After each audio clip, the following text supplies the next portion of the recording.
Tous les êtres naissent libres et égaux en dignité et en droit. Il n'y a pas un droit qui peut s'épanouir si on en délaisse un autre. Les droits fondamentaux, c'est toujours fragile. Un droit ne se donne pas, un droit se prend. On a un droit démocratique, on a un droit de s'exprimer. Je ne suis pas inquiet pour le droit de manifester. On vit dans une démocratie. Je pense que c'est vraiment important de se faire entendre que de rester assis et rien faire. Je pense qu'il y aura des règles en manifestant plutôt que manifester libre. C'est un droit qui est important de défendre. On est dans un monde où ça va pas très bien, donc il faut donner un signal, et si on peut donner un signal de cette façon, c'est une bonne chose, je pense. C'est tout ce qu'il reste à la population de faire, de dire ce qu'elle pense. Ce que l'on vit, c'est la démocratie indirecte. On délègue à quelqu'un, on fait un X une fois par 4 ans. La démocratie directe, c'est possible. Chaque citoyen peut devenir un être politique à part entière. Répondre aux questions et finalement poser les bonnes questions. Il faudra continuer à agir sur le terrain, à dénoncer, à revendiquer, à proposer des alternatives.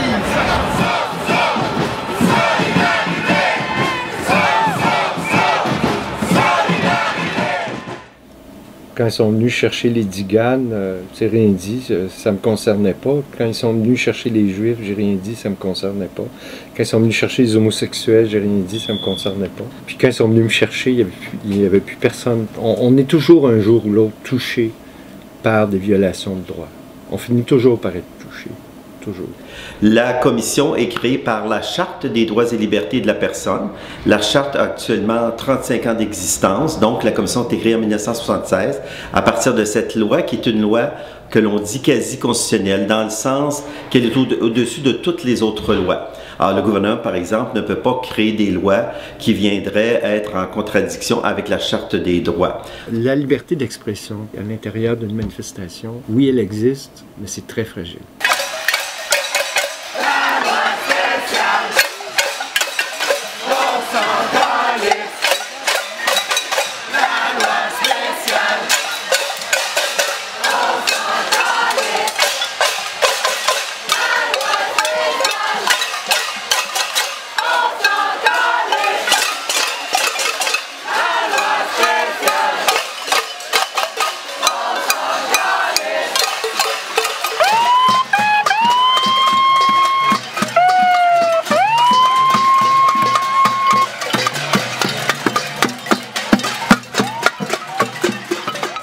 Quand on accepte qu'on ne proteste pas parce qu'on viole les droits des autres, il ne faut pas être surpris qu'un jour, ça se rapproche de nous. Où pensez-vous que s'en va nos droits de manifester? Les dirigeants et les dirigeantes n'ont jamais donné au peuple ce qu'ils voulaient comme ça par bonne foi. Tout ce qu'on a, on l'a gagné. On a gagné en se mobilisant, en étant solidaires, en manifestant, en se serrant les coudes tout le monde ensemble. Si on regarde les chartes des droits, on en a deux, une au niveau fédéral et une au niveau provincial. C'est sûr que sur papier, la liberté d'opinion, la liberté d'avoir des convictions politiques, religieuses, idéologiques ou quoi que ce soit, sont protégées, mais sur papier. La Charte des droits et libertés, ça dit qu'on a des droits, mais ça dit aussi que l'État peut limiter nos droits dans les limites de l'acceptable dans le cadre d'une société libre et démocratique. C'est reconnu dans les pactes que le Québec a signés, que le Canada a signés, mais c'est toujours fragile. Toujours fragile. Il faut toujours se souvenir que c'est fragile.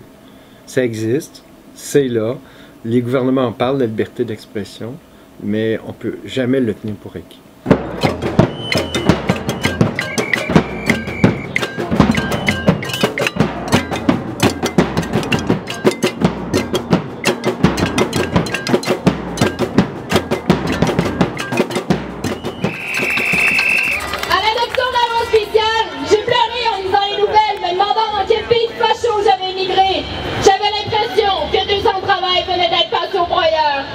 Mais en descendant dans les rues samedi, j'ai entendu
collègue Julius Gray, avocat, il vous dirait que lorsqu'un étudiant vient me voir, puis avant une manif, il lui demande si c'est risqué pour lui qu'il ait un antécédent pour sa carrière future. Il va toujours lui dire que oui, il y a un risque et que, comme juriste, il doit lui dire que s'il veut éviter tout risque, de ne pas participer. Et malheureusement, il y a toujours un risque. Je ne peux pas vous dire non plus qu'il n'y a pas de risque.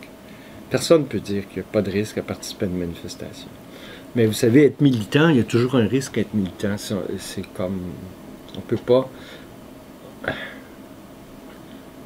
n'y a pas d'assurance tout risque à la répression policière ou à la répression injuste.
Il n'y a pas un droit qui peut s'épanouir si on en délaisse un autre. Ce qu'on remarque, c'est de plus en plus les services de police qui répriment durement nos manifestations et qui même de plus en plus traitent les gens qui expriment la dissidence politique comme des criminels.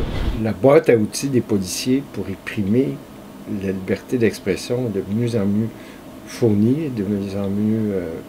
les policiers sont de mieux en mieux outillés pour réprimer des manifs avant qu'elles commencent ou encore pour intimider en quelque sorte, que ce soit volontaire ou involontaire. Parce que la simple présence policière, on s'entend que ça peut intimider aussi des gens qui vont manifester, qui veulent le faire d'une façon parfaitement légitime. Puis ça va, la manifestation, l'expression publique dans la rue va aussi avec les débats publics qui sont en jeu.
politique légale.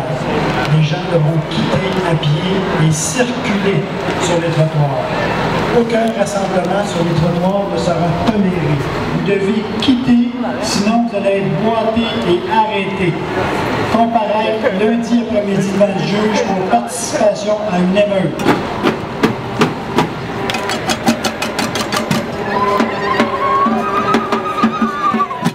Plutôt que d'opposer droit individuel versus droit collectif, il faut se demander comment ces droits-là, dans la collectivité, peuvent s'épanouir. Il faut savoir aussi que les SPVM, c'est un service de police qui est connu à travers le monde pour ses actions répréhensibles. Ces pratiques de profilage racial ont été systématiquement dénoncées, non seulement par des groupes québécois, mais aussi par l'ONU en 2005.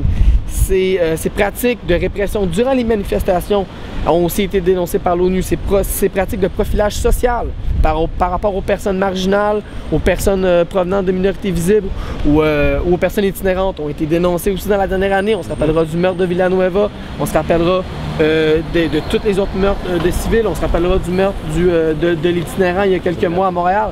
Les faits s'accumulent sur le SPVM. Sur une foule de dossiers, c'est un service de police qui perd de la crédibilité sur à peu près tous les plans. On le voit dans les manifestations, quand ils envoient l'anti-émeute, quand ils font des arrestations de masse, qui ramassent tout le monde, qui matraquent tout le monde, et ils ne respectent pas notre droit de manifester, mais ils vont dire c'est pour défendre l'ordre et tout ça. J'ai vu beaucoup de personnes qui n'avaient rien à voir avec des gestes violents, des centaines de personnes probablement qui sont faites arrêter, qui sont faites détenir. C'est une réalité, c'est une réalité. Et ça peut arriver, même moi, si je participe à une manifestation, je pourrais me faire arrêter. Je suis pas pire, pas mieux que les autres. C'est vraiment une vague sans précédent de répression à laquelle on assiste présentement. Puis c'est très inquiétant pour un pays qui se prétend démocratique, qui se prétend libéral. Nous, ce qu'on réclame évidemment, c'est de pouvoir exprimer notre dissidence politique sans être systématiquement harcelé puis criminalisé par l'État.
Jackass!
garantir la transmission des connaissances. Dans cette démocratie, je répète que nous sommes collègues, vous, agents de la paix, et nous, agents du savoir. Dans ces derniers jours, oh wow, quelle belle danse! Vous êtes bien dressés! Gardiens de poubelle! Dans ces derniers jours, en vertu de cette initiative que nous avons décidé de désobéir.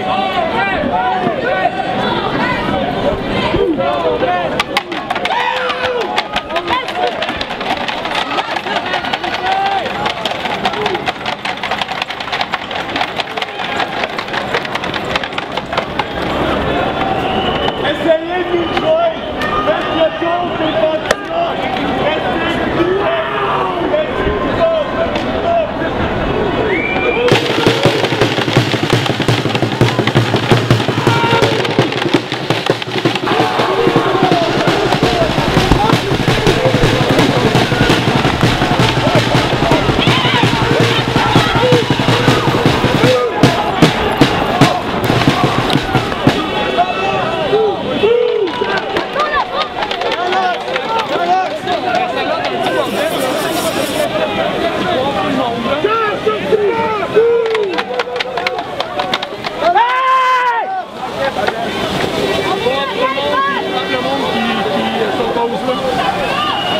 Merde, j'ai reçu la porte de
c'est sûr que ça va arrêter n'importe qui là.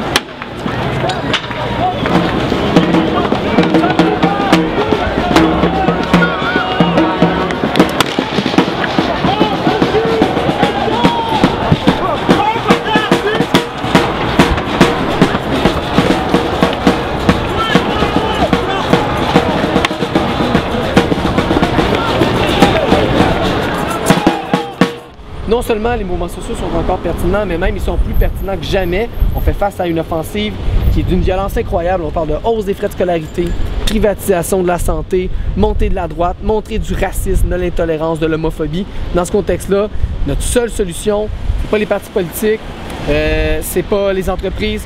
La solution, notre véhicule politique, il faut que ce soit la mobilisation.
hein? Comme des colons, ils vont nous pogner dans la face. Ouais.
Les droits fondamentaux, que ce soit la liberté d'expression ou d'autres droits, c'est toujours fragile.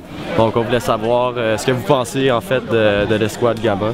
Ouais, ben Gamma, c'est intéressant parce que c'est un acronyme qui va pour guet des activités et des mouvements marginaux et anarchistes. Pour nous, il existe 3 types de profilage principaux. Il y a le profilage racial, le profilage social et le profilage politique. C'est sûr que Gamma, c'est un pas de plus vers la criminalisation de manifester puis de la dissidence, juste le droit d'avoir des idées différentes puis de les exprimer. Avec la création du projet Gamma, le guet des activités des mouvements marginaux et anarchistes, on a une police politique qui fait du profilage à visage découvert, à toute fin pratique. La plupart des pays dans le monde seraient gênés de dire qu'ils font de la discrimination politique. Le SPVM ici à Montréal s'en vante fièrement. Alors si le SPVM peut mettre sur pied une escouade politique et s'en tirer comme ça, ça va très mal. On se rapproche d'un État policier assez dangereusement. La création de cette escouade-là est un danger pour toute la population. Parce que c'est vraiment le message que lance le SPVM en créant cette escouade-là, c'est que de manière totalement ouverte, ils vont dorénavant faire la différence pour les citoyens selon leur opinion politique. Donc à partir du moment où on va avoir des idées qui dérangent un peu plus, des idées qui challengent un peu l'ordre établi, bien à partir de ce moment-là, on va être déjà un peu plus suspect de commettre un acte criminel. Si on appelle ça la discrimination politique. C'est à surveiller avec beaucoup d'attention ce genre d'infiltration-là. Et jusqu'où ça peut aller. Et ça peut aller, d'ailleurs, vous connaissez Montebello, ce qui s'est passé à Montebello. Il y avait trois policiers, je crois. 2 ou 3 policiers qui se sont fait prendre sur le fait, déguisés en manifestants, à sacrer après les policiers, puis à sacrer après d'autres manifestants, puis à avoir des roches dans les mains. C'était à ça qu'on arrive. C'était des policiers. Et ça aussi, c'est un danger. Toutes les techniques d'infiltration sont questionnables, et en plus, lorsque le public est au courant, est informé de la présence d'infiltrateurs, le public va toujours se questionner à savoir qui a fait les actes criminels. Des policiers infiltrés ou des gens qui voulaient vraiment commettre des actes criminels, qui étaient là au départ pour commettre des actes criminels. Alors c'est même dangereux pour l'image de la police. Autrement dit, on y perd tous à ce jeu-là. Et derrière ça, évidemment, il y a, bon, c'est sûr qu'on recueille l'information, puis souvent avec ces informations-là, on se retrouve avec des informations peu fiables, mais on se retrouve à faire des arrestations préventives d'innocents. Et de là à arrêter environ 1000 personnes comme on a fait à Toronto au G20, le pas est facile à sauter. Ici au Canada, on a une Charte des droits et libertés qui dit qu'on a le droit de s'associer, d'avoir des idées, de les exprimer, on a le droit d'être anarchiste et marginal. L'information recueillie par la Squad Gamma, il n'y a rien qui nous garantit qu'elle va rester dans les bureaux de la police de Montréal. Elle va circuler, puis elle va probablement circuler vers la GRC, la Sûreté du Québec, le DERS, le SCRS, et elle peut facilement circuler à l'extérieur du pays. Même si dans cette information-là, il y a des choses erronées, fausses, mais la personne sur qui on a cueilli des renseignements aura probablement aucun moyen de corriger les choses fausses et erronées. Et un jour, dans 5 ans, 10 ans, on pourra en subir les conséquences. C'est aussi subtil qu'un coup de matraque en plein sur la gueule, le projet Gamma. Alors, c'est pour ça qu'il faut que les organismes qui ont pour mission de protéger ces droits-là, puis là je parle des organismes institutionnels, la Commission des droits de la personne en est un, le commissaire à la déontologie policière en est un autre. Ces deux organismes-là ont été interpellés par nous pour qu'ils interviennent et pour qu'ils ramènent à l'ordre le service de police de la Ville de Montréal. Alors, il n'en tient qu'à ces deux organismes institutionnels-là de démontrer que la police n'est pas hors de contrôle, que oui, c'est possible de leur dire non, écoutez, là, ce que vous faites, là, vous outrepassez tous vos pouvoirs là, présentement, et les citoyens ont encore des droits, ont encore le droit d'avoir des convictions politiques qui dérangent les corps de police, et on n'est pas encore dans un état policier. Même s'ils abolissent Gamma, on sait qu'ils ont toujours fait de la surveillance, de l'espionnage politique, infiltré des groupes militants, tout ça. Donc c'est juste comme quelque chose qui d'habitude est caché, mais que là on dirait qu'ils ne se gênent même plus pour le dire qu'ils font. Si on établit des systèmes qui répriment les gens qu'on ne trouve pas sympathiques, ça va nous toucher un jour ou l'autre. Vous, comme moi, comme tout le monde. Chacun a les libertés fondamentales suivantes. Liberté de conscience et de religion, liberté de pensée, de croyance, d'opinion et d'expression, y compris la liberté de presse et d'autres moyens de communication. Et d'occupation. Liberté de réunion pacifique.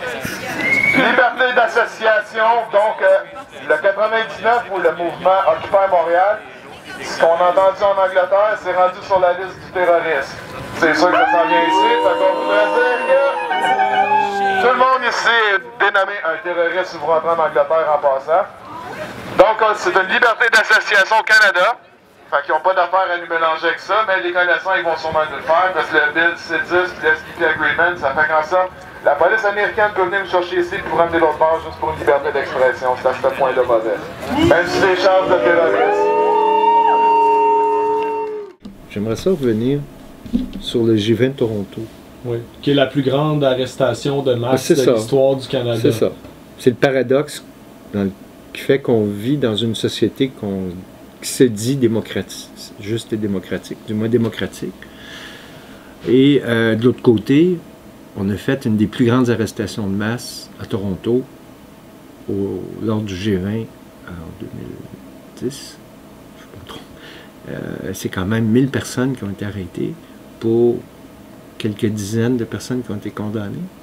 Et la plupart ont été détenues dans des conditions complètement inacceptables, complètement inhumaines, et à qui on a fait subir un processus judiciaire pendant des mois, inutilement. Et ce qui me fâchait à l'époque, c'est que ça n'a pas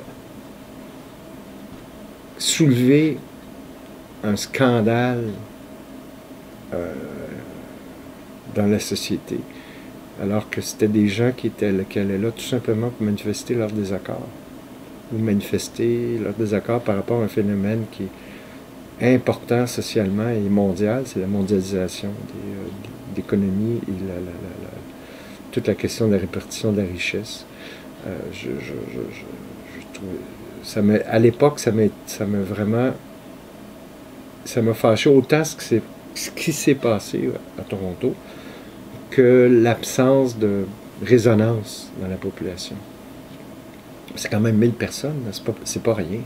Qu'on enferme dans les cages à poules, les cages de zoo. C'était complètement inacceptable. Alors, oui, on est dans une société où on respecte jusqu'à un certain point, où en principe, la liberté d'expression existe et est importante, en principe, mais où il y a des dérives importantes, surtout lorsque des conflits politiques et sociaux, comme il y avait à l'entour du G20, là, et comme il y a à l'entour de la hausse des frais de scolarité, du droit à l'éducation. Nous, on croit qu'il faut être encore plus vigilant puis défendre avec encore plus d'ardeur nos droits et surtout pas les prendre pour acquis. Ça, c'est une erreur qu'il ne faut pas faire. C'est pas à cause qu'on a 2 chartes qui parlent de liberté d'expression que c'est nécessairement coulé dans le béton et que c'est garanti et ainsi de suite. Il faut, ces droits-là, il faut tout le temps se battre pour qu'ils soient sauvegardés. C'est le fait de rien faire qui est le plus dangereux. C'est comme la grève étudiante, ils ne se sont pas laissés faire, ils se sont battus. Il arrivera ce qui arrivera au bout de la ligne, ils auront laissé une marque.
faut arrêter de penser que c'est toujours les droits des autres qui sont bafoués ou qui sont violés.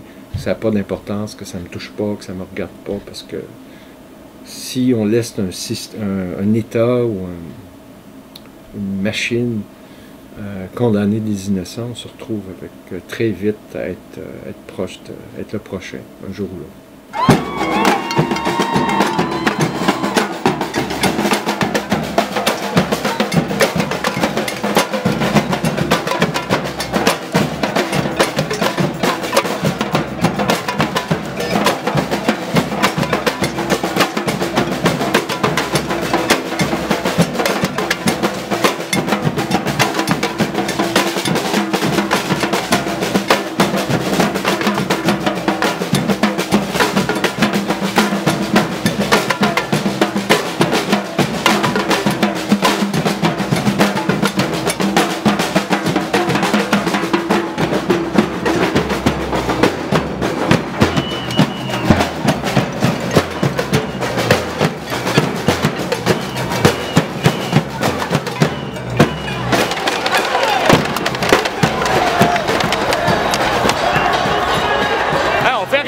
Vous n'avez pas besoin d'être violent. Il n'y a personne qui est violent là, ici. Là. Check, c'est vous les violents. Là. Pour de vrai, vous n'avez pas besoin de faire ça. Là. C'est pas ce qui se passe, il veut fermer ta gueule.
J'ai le droit de filmer la police si j'entrave pas votre travail. J'entrave pas votre travail. Mais vos collègues, c'est des violents pour de vrai.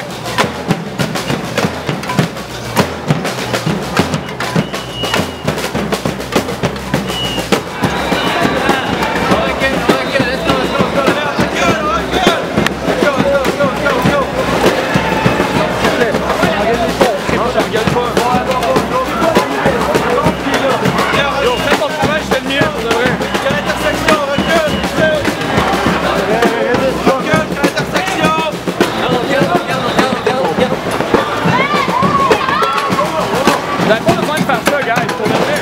Vous n'avez pas besoin de faire ça.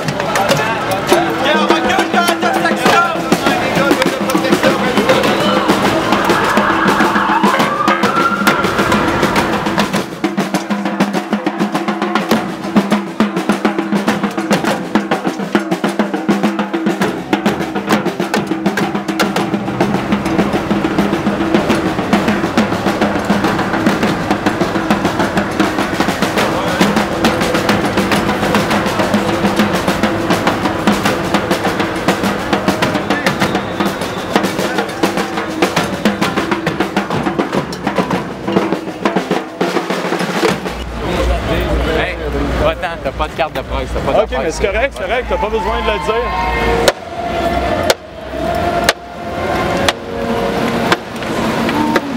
Tu sais, pour de vrai, t'as le droit de filmer le travail des polices si t'entraves pas leur travail.